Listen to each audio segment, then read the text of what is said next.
Halo teman-teman semua, kembali lagi di AudioTube. Jangan lupa like, komen, dan subscribe ya. Call mode on. Halo, Tuan Muda. Apa kau sudah menemukan Heri? Dia pingsan di pinggir jalan dan seorang pria membawanya masuk ke mobil. Kini kami sedang mengikuti mobil itu dari belakang. Aku akan pergi ke sana sendiri untuk menjemputnya pulang. Call mode off. Cekrek. Pintu ruang kerja Jungkook terbuka. Seorang pria dengan tatapan tegas menatap Jungkook dengan celurit di tangannya. Kau? Tuan muda yang gagah, kaya, sekaligus sombong. Aku datang untuk menjadi malaikat kematianmu. Pria paruh baya itu berdiri tegap di pintu dengan tubuh yang penuh dengan bercak darah. Aku sudah membunuh semua orang yang ada di dekatmu, dan kini aku akan membalaskan rasa sakit hatiku sebagai orang yang kau injak-injak, sekaligus sebagai ayah yang putrinya kau campakkan, ungkapnya. Jadi kau pelakunya? Jungkook mengepalkan kedua tangannya, menatap marah pada ayah Heri yang tersenyum tanpa rasa bersalah di hatinya. Aku memang penjahat, kuakui itu. Aku meninggalkan istri dan putriku ketika dia berusia 7 tahun karena aku tidak ingin ia tahu jika ayahnya seorang pria seperti itu. Namun, aku tetaplah seorang ayah yang punya batas sabar jika putriku kau injak-injak harga dirinya. Pria itu merasakan hatinya bergetar, emosinya tak mampu terbendung. Dengan air mata di pipinya tak kalah membicarakan perihal putrinya yakni Heri. Aku tahu, aku menyesali segalanya. Heri telah marah padaku dan dia pergi jauh meninggalkanku. Jungkook pun ikut murung setelah membicarakan kenyataan tentang Heri. Tapi apa yang kau lakukan tidak bisa dibenarkan. Kau sudah membunuh orang-orang yang tidak bersalah. Sementara pria paruh baya itu hanya smirk sembari menatap celurit di tangannya. Kita impas, kau tidak punya siapa-siapa di sisimu. Dan aku juga tidak punya siapa-siapa di sisiku. Setelah membunuhmu, aku akan membunuh diriku sendiri. Dendam ini akan berhenti dan tidak ada lagi yang sakit hati. Ayah Heri begitu tenang, ia pun menyeret celurit itu mendekati Jungkook. Kau tidak bisa membunuh ayah dari cucumu. Langkah kaki ayah Heri pun seketika berhenti. Mendengar ucapan Jungkook barusan, semakin menambah rasa sakit di hatinya atas nasib sang putri yang terlantar. Aku mohon ampun karena kejahatanku padamu dan juga putrimu. Izinkan aku menebus dosaku untuk bertanggung jawab atas anak yang dikandung Heri. Hentikan dendam ini dan restui kami. Jungkook pun berlutut pasrah atas apa yang hendak dilakukan ayah Heri setelah mendengar pengakuannya. Tangannya bergetar dan air matanya jatuh deras. Secara sadar, celurit itu dijatuhkan oleh ayah Jungkook dan ia pun ikut berlutut untuk menangisi semua perbuatannya. Aku telah menelantarkan putriku dan juga istriku selama belasan tahun. Aku menjadi penjahat dan tak ingin putriku tahu bagaimana tentang ayahnya. Tuan muda, mohon jadilah penggantiku sebagai ayahnya. Berikan kasih sayang seorang ayah yang melindungi, mencintai, menyayangi, dan bertanggung jawab atas dirinya.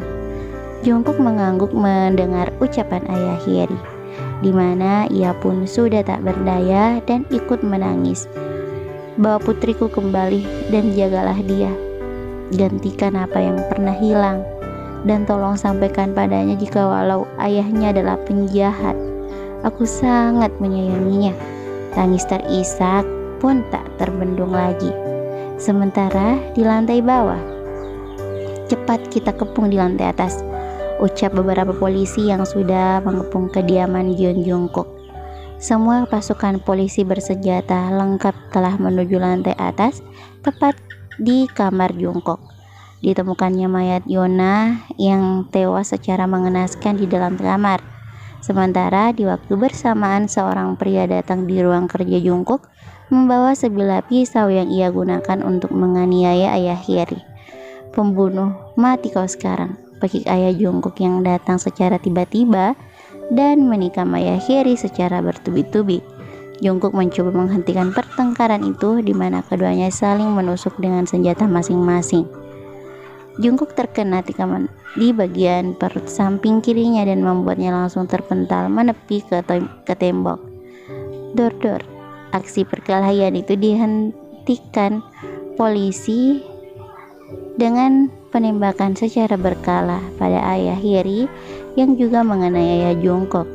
Aksi itu pun membuat keduanya tewas di tempat akibat kehabisan darah sekaligus luka tembakan dari polisi. Di sisa-sisa dayanya, Jungkook hanya bisa menangis melihat aksi pembantaian yang terjadi di hadapan matanya. Kejadian itu membunuh semua orang yang ada di sisinya, menyisakan ia seorang diri. Aku sengaja meminta Hyeri pergi dari rumah ini supaya dia tidak jadi korban pembunuhan sadis ini. Namun aksiku itu salah di mana sekarang aku kehilangan dia. Lirih Jungkook yang langsung menutup matanya karena luka tikaman di perutnya. Di waktu yang berbeda, Hyeri telah berada di sebuah ruangan kamar mewah bernuansa putih dan klasik. 2 orang perawat telah membantu memeriksa infus dan juga peralatan medis lainnya. Perlahan mata Hyeri terbuka dan ia hanya melihat langit-langit kamar mewah. Dia sudah sadar, ungkap seorang perawat yang mendapati Hyeri telah bangun dari pingsannya. Aku akan panggil Tuan Muda. Sementara seorang perawat lainnya pun bergegas pergi meninggalkan kamar. Aku di mana? Nyonya ada di kediaman Tuan Kim, jawab seorang perawat dengan senyum mereka di wajahnya. Hyeri pun masih merasakan pusing, tapi ia begitu penasaran dan memaksakan untuk bangun. Tak lama seorang pria tinggi, tampan dan gagah masuk ke kamar tersebut menemui Hyeri. Sudah bangun rupanya, sapa pria tersebut. Pria dengan senyum sangat manis berjalan mendekati Hyeri dan duduk di sisi ranjang bersebelahan dengan Hyeri. Kim Seokjin, lirihnya. Kemarin kau pingsan di jalan. Aku tidak tahu apa yang terjadi, tapi itu membuatku sakit hati dengan keadaanmu yang memprihatinkan. Seokjin kemudian memeriksa suhu badan dahi Hyeri dengan punggung tangannya. Bagaimana denganmu sekarang? Sudah merasa baik kan? Lanjut Seokjin yang menatap dengan penuh ketulusan dan rasa khawatir terhadap wanita yang pernah singgah di hatinya itu. Aku sudah baikan, sepertinya aku sudah baikan, dan aku akan pergi. Sebelumnya terima kasih banyak atas bantuannya, dan maaf sudah merepotkan. Hyeri pun mencoba beranjak, tapi ditahan oleh Seokjin.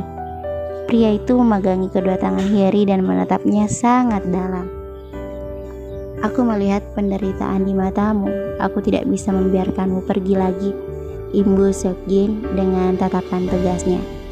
Kim Seokjin adalah mantan kekasih Hyeri ketika SMA. Seokjin adalah kakak kelasnya dulu. Walau hubungannya hanya berlangsung setahun saja, tapi dulunya Seokjin sudah sangat dekat dengan keluarga Hyeri. Begitu pula sebaliknya. Hingga tidak heran jika kehadiran Hyeri di rumah ini disambut baik oleh seluruh keluarga Seokjin yang kaya raya tersebut. Namun hati tidak bisa dibohongi.